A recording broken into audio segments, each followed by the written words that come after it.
Hello friends, welcome back my channel. এই হলো আমি আমাদের কলেজ থেকে যে ঘুরতে নিয়ে গেছিলো আমাদের ট্রাভেলিংয়ে থার্ড ডে, যখন আমরা লাদাখ হয়ে ওখানে মনেস্ট্রিতে উঠেছিলাম। এই মনেস্ট্রিটা প্রায় ছিল 5,000 কিলোমিটার উপরে। এখানে কিন্তু খুব সুন্দর একটা প্রাকৃতিক সৌন্দর্য আমরা অনুভব করেছিলাম।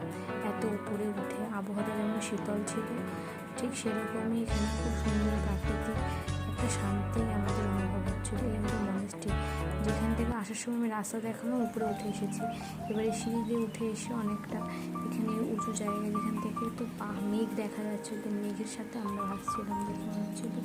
তারপরে এখানে মেন মনেস্ট্রিতে ঢুকলাম, যখন ভেতরটা যেমন শীতল তেমন একটা সুন্দর, ভেতরে একটা শান্তি ফিল হচ্ছিল।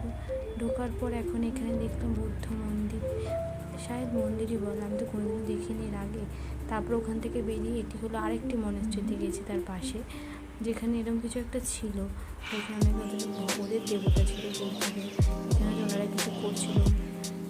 খুবই সুন্দর একটা প্রাকৃতিক দৃশ্য। তারপর উপর থেকে একটু প্রাকৃতিক সৌন্দর্য আপনাদের দেখানোর জন্য ভিডিও করেছি। এখানে পাহাড় যেমন দেখা যাচ্ছে, ছবিতে তো দেখে সব বোঝা যায় না, মনে হচ্ছিল পাহাড়ের মেঘের উপরে আমরা রয়েছি।